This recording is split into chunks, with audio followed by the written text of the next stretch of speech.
대장암 4기인 제가 이제 병원 치료, 항암 치료를 받지 않고 자연 치유의 길로 들어서려고 합니다.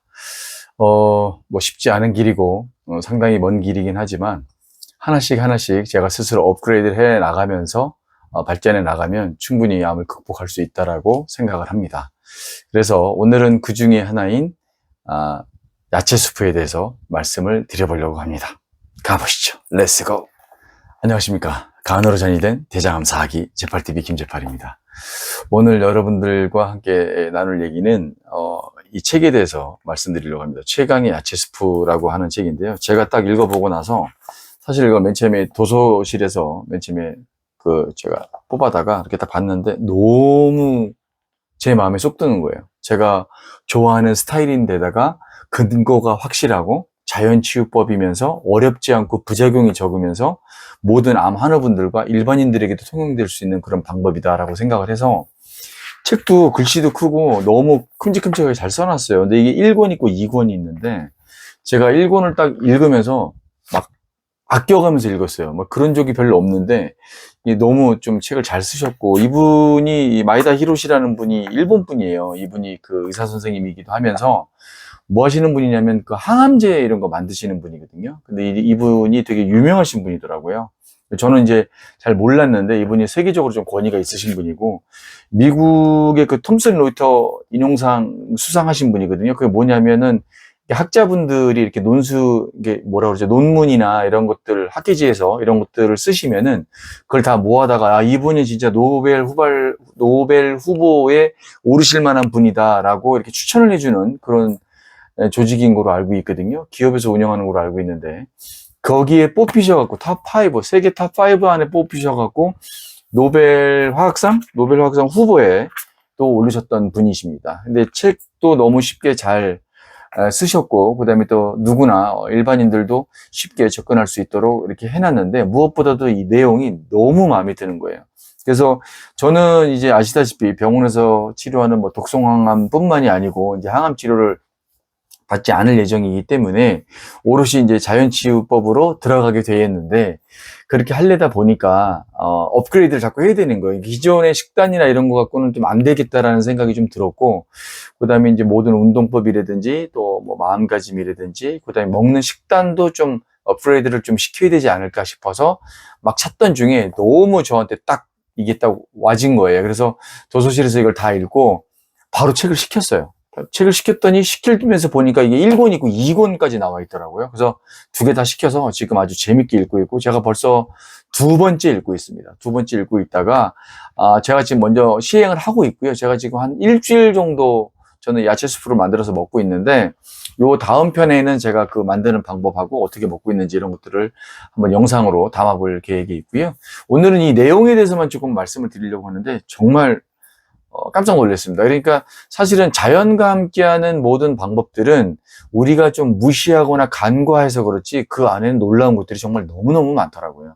그래서 일단은 좀 간략하게 좀 설명을 하기 위해서 우리가 좀 개념을 좀 먼저 알아야 되는데 우리가 이걸 알려면 활성산소에 대해서 먼저 알아야 되거든요. 활성산소라는 거는 산소의 전자가 일부 결여가 돼서 다른 물질과 결합하기 쉬운 상태로 되어 있는 거가 활성산소이기 때문에 상당히 우리 몸에는 상당히 좋지 않다. 그렇지만 필요한 부분도 있다.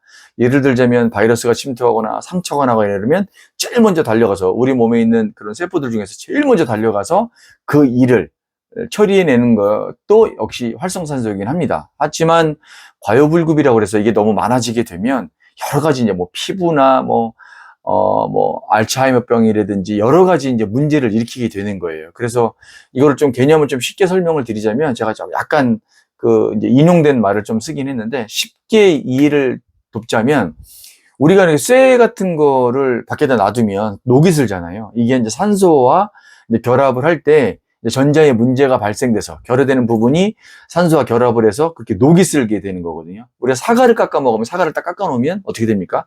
산소와 이게 결합이 돼 갖고 색이 변색이 되잖아요. 그래서 갈변한다고 그러는데 그런 것들도 역시 다 이 활성산소에 들어가는 겁니다. 그러면 녹이 슬거나 사과가 갈변하는 것처럼 우리 몸도 그렇게 된다고 생각하시면 돼요. 우리 몸의 정상적인 세포가 원래 한 세포가 있고 이 세포가 늙어지게 되면 스스로 자멸하게 되어 있거든요. 우리 몸의 모든 세포의 프로그래밍은 그렇게 되어 있어요.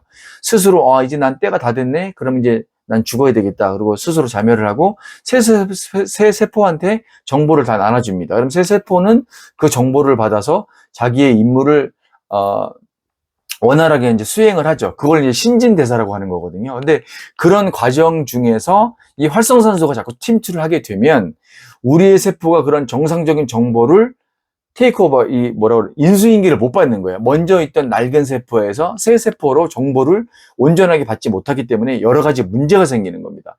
그래서 이런 것들이 모든 질병의 원인이 되고, 암뿐만이 아니라 기본적으로 뭐 고혈압이라든지 혈관 질환이라든지 알츠하이머병이라든지 류마티스 관절염부터 시작해서 여러 가지 모든 질병의 관여가 될 수 있다. 그렇게 보고 있는 겁니다. 그래서 활성산소는 우리 몸에 안 좋은 거구나. 필요는 하지만 그게 적당량, 아주 소량 적당량 필요한 거지 어느 정도 많게 되면 상당히 몸이 안 좋은구나. 이렇게 이해를 하시면 되겠습니다. 근데 활성산소를 또 일으키는 이유는 또 여러 가지가 있어요. 우리가 숨만 쉬어도 보통 호흡만 해도 한 3%에서 5% 정도는 활성산소가 원래 일반적으로 생긴다고 해요. 근데 여러 가지 이제 우리가 이제 음식이라든지 여러 가지 문제가 있고 스트레스도 있지만 활성산소는 어쨌든 간에 우리가 적당량을 제외하고는 나머지는 다 없애는 게 좋습니다. 그래서 우리가 보통 얘기할 때, 이거 항산화제래. 항산화제이기 때문에 너무너무 좋대. 그리고 약 같은 거 선전할 때 보면, 이게 정말 중요한 항산화 역할을 하고 있는, 항산화 기능이 있는, 항산화 작용을 하는, 이런 선전들을 되게 많이 하는 걸 보셨을 거예요. 그래서 이제 그런 것들을, 항산화제를 우리가 약을 따로 먹는데, 사실 그럴 필요 없습니다. 일반인 분들은 말할 것도 없고, 아마 한의분들도 사실은 우리 주변에 항산화제 역할을 하는 게 너무너무 많아요. 첫 번째가 제가 맨날 말씀드리는 얼생, 맨발 걷기 운동, 황토길이라든지 산길이라든지 바닷길이라든지 이런 데들을 맨발로 접촉해서 걷는 게 활성산소를 없애는데 너무너무 좋은 역할을 해주고 있다. 그래서 맨발 걷기 운동 또는 얼생이라고 하는데 그거를 반드시 하셨으면 좋겠다라고 말씀을 드리는 거고요. 그리고 그 활성산소를 제거하고 우리 몸의 신전대사를 다시 원활하게 해주기 위해서 제가 오늘 말씀드리려고 하는 이 최강의 야채 스프, 이 야채 스프를 여러분들께 소개를 해드리려고 하는 거거든요. 그래서 야채에는 왜 우리 몸에 좋은 항산화제가 이렇게 많이 들어가 있을까요? 우리 몸에는 보면 식물이나 채소에 보면은 항산화 물질이 상당히 많아요. 근데 이제 여러 가지 종류가 있는데 그 중에 대표적인 게 파이토케미칼, 피토케미칼이라고 하는데 보통 이제 파이토케미칼이라고 하기도 하고요. 이게 이제 어떻게 생기는 거냐면 식물이 자외선으로부터 또는 병충해로부터 자기 몸을 보호하고자 만드는 화학적 물질을 생성하는 거예요. 그걸 이제 파이토케미칼이라고 하는데 그런 것들을 우리가 섭취를 해주게 되면 아주 좋은 항산화 반응을 일으켜서 우리 몸에 있는 이런 활성산소나 이런 것들을 제거하는데 도움이 많이 된다. 그렇기 때문에 우리가 채소를 많이 먹어야 된다라고 말씀을 드리는 겁니다. 그러니까 우리가 이제 보통 식단을 짤 때 제가 맨날 말씀드리는 거 있죠. 마늘, 검은콩, 우엉, 그다음에 시금치, 토마토, 견과류, 그다음에 또 오메가3, 그다음에 또 이런 것들 많이 말씀을 드리잖아요. 여러분들한테. 이런 것들이 대부분 다 몸에 좋은, 활성산소를 제거하기도 좋은, 그 다음에 우리 몸을 지켜내는데 신진대사를 원활하게 해주는데 좋은 것들로 이루어진 것들이거든요.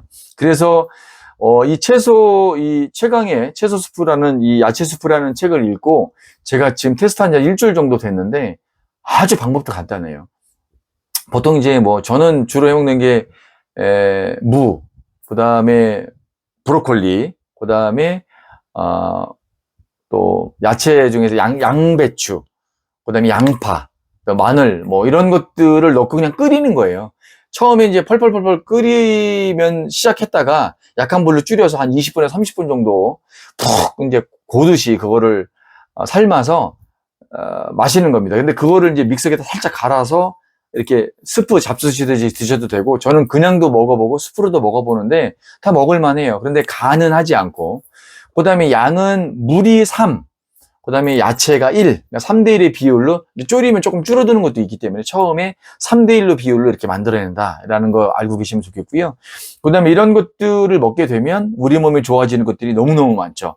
활성산소를 제거하는 역할도 하고 있고 발암물질을 해독해주기도 하고 면역력을 증강시켜주기도 하고 암세포의 증식도 막아주고, 그 다음에 발암물질을 제거해주는데도 상당히 큰 역할을 한다고 합니다. 그런데 그냥 이 책이 좀 좋은 이유는 뭐냐면, 그냥 이래 돼서 좋대. 이걸 끝나는 게 아니라 데이터가 또 되게 많아요. 이 책 안에 보면은, 미국의 사이언스지라든지, 그 다음에 또 어떤 대학교에서 하고 있는 어떤 그래프라든지 이런 것들에 대한 것들이 잘 나와 있어요. 그래서 정말 좀 신뢰를 할 수 있고, 이분이 또 이게 전 세계적으로 또 유명하신 분이고, 이런 발표나 이런 거를 많이 하신 분이기 때문에 항암제를 또 만드신 분이고, 그 다음에 이분이 또 이 철학적으로 좀 제가 마음에 드는 게 뭐였냐면, 고통을 받지 않고, 암 환자분들이 고통을 받지 않고 암 치료를 하는 거를 모토로 삼아서 하시는 분이기 때문에 그런 부분들이 저한테는 상당히 마음에 많이 와닿았어요. 그래서 이분이 저하고 좀 일맥상통하는 분이 뵌 적은 없지만 일맥상통하는 부분이 상당히 좀 많다. 이런 개념이나 이런 것들이 저랑 좀 많이 다른, 좀 제가 추구하고자 하는 거랑 좀 많이 같은 것 같다. 그래서 제가 너무너무 좋아하고 있고요. 그 다음에 이제 여기 안에 보면은 어떤 말이 있냐면, 이런 말이 있습니다. 이 책에 나와 있는 대로 제가 한번 읽어봐 드릴게요. 채소를 질병 예방에 활용하는 움직임은 세계적인 추세다. 미국의 과학 잡지 사이언스는 채소는 대단해 라는 특집 기사에서 채소 섭취로 질병을 예방하는 파이토테라피를 제안했다. 아래 그래프를 보면 미국 내 암으로 인한 사망률 3위인 대장암, 직장암은 뉴욕과 매사추세츠 등 동부 6개 주에서 2000년부터 8년간 급격히 줄었다. 반면 미시시피와 엘라베마 등 남부에서는 사망률이 거의 줄지 않았다. 이게 무슨 얘기냐면 이분들이 작정을 하고 이제 어떻게 했냐면 하루에 녹황색 채소를 5그릇씩 먹는 캠페인을 시작한 거예요. 91년도부터. 그래서 채소 섭취량은 남부에서 변동이 없었는데 동부의 각 주에는 눈에 띄게 줄었다. 그러니까 이분들은 동부에 이제 대장암이나 직장암 사망률을 낮춘 이유 중에 하나라고 이제 보는 거거든요. 그래서 채소의 항산화 작용에서 암이 발생이 억제된 것이다. 사실은 이런 게 좀 아쉬운 게 뭐냐면 우리나라도 이런 것들이 좀 많이 붐이 일어서 이런 운동을 해봤으면 좋겠어요. 암 환우분들, 그러니까 병원이나 이런 분들도 항암 치료도 많이 해주시고 또 수술도 하시고 하지만 오로지 그런 화학적 요법만 하시는 게 아니라 이런 것들하고 같이 병행을 하게 되면 상당히 효과가 반드시 좋을 것 같은데 참 이런 부분에서 조금 떨어지는 부분이 저는 암 환우로서 상당히 좀 많이 좀 아쉬워요. 안타깝고. 여기는 이 책에 보면 또 다른 부분이 있는데요. 1995년에는 암 연구자들이 가장 신뢰하는 미국 암학회 기관지 캔서 리서치에 흥미로운 논문이 실렸다. 이 논문이 뭐냐면 타이완의 B형 간염 바이러스 보균자를 8에서 10년간 추적 관찰한 결과 일주일에 평균 6차례 이상 채소를 섭취한 사람은 그 이하로 먹는 사람보다 간암 발생률이 4.7배나 낮았다. 거의 5배 가깝죠. 그리고 간염 바이러스 보균자에게 매우 반가운 연구 결과다. 이외에도 채소의 효능에 대한 국내 연구를 종합해보면 채소는 암 예방에 효과가 있다고 단언할 수 있다. 이게 무슨 얘기냐면 채소를 꾸준하게 먹게 되면 암 예방과 암 제거하는 데 있어서 아주 효과가 있다고 단언을 한다라는 거예요. 아주 자신을 있게 말할 수 있다라고 말씀을 이렇게 적어 놓으셨고, 내가 수년간 해온 연구에서도 암 예방에는 채소 스프를 섭취하는 것이 가장 좋다라는 결과가 나왔다. 다만 그 효과를 최대한 많이 얻으려면 섭취 방법이 중요하다 이렇게 나와 있습니다. 이 섭취 방법에 대해서는 또 다음 시간에 제가 나눠서 말씀을 드리려고 하는데요. 오늘 여러분들께 알려드린 이 내용은 뭐냐면 우리가 암을 극복하고자 여러 가지 방법을 취하고 있는데 굳이 우리가 어려운 방법을 취할 필요가 없다. 첫째, 우리 주변을 살펴보자. 너무너무 쉽고 좋고 이런 것들이 너무 많다. 그러면서 부작용도 없고 비용적인 측면에서도 너무너무 장점들이 많은 것들이 많다. 그게 우리가 평상시에 너무 가볍게 보고 있는, 쉽게 보고 있는, 간과해서 보고 있는 채소다. 이 채소를 우리가 꾸준하게 먹게 되면 많은 효과를 볼 수가 있는데 그 중에서도 암 예방, 그 다음에 암세포를 제거하는데 아주 탁월한 효능이 있다. 그런데 이 채소를 그냥 생으로 먹게 되면 또는 갈아서 먹게 되면 흡수율이 좀 떨어질 수 있다. 하지만 끓여서 채소 스프를 먹게 되면 효과가 상당히 좋다. 왜 좋은지는 다음 시간에 얘기해 줄 거다. 이렇게 말씀드리려고 합니다. 오늘 영상은 여기까지인데 일단 오늘은 개념적인 것만 여러분들에게 좀 얘기를 나눠봤고요. 그래서 이런 게 있구나. 채소 스프를 먹게 되면 암을 예방하고 암세포를 제거하는 데 있어서 탁월한 효능을 우리가 받을 수 있다. 이 내용만 여러분들이 좀 숙지를 해주셨으면 좋겠고, 다음 시간을 또 기다려 주시면 제가 또 준비를 해서 다음 영상에서 여러분들과 함께 이야기를 나눠보도록 하겠습니다. 지금 이 시간에도 많이 힘들어하시는, 치료받느라고 힘들어하시는 우리 암환우 여러분들 힘내십시오. 화이팅 하시고, 제8TV도 화이팅! 대한민국도 화이팅! 오늘 제8의 영상은 여기까지였습니다. 대단히 감사합니다. 다음 시간을 기대해 주세요.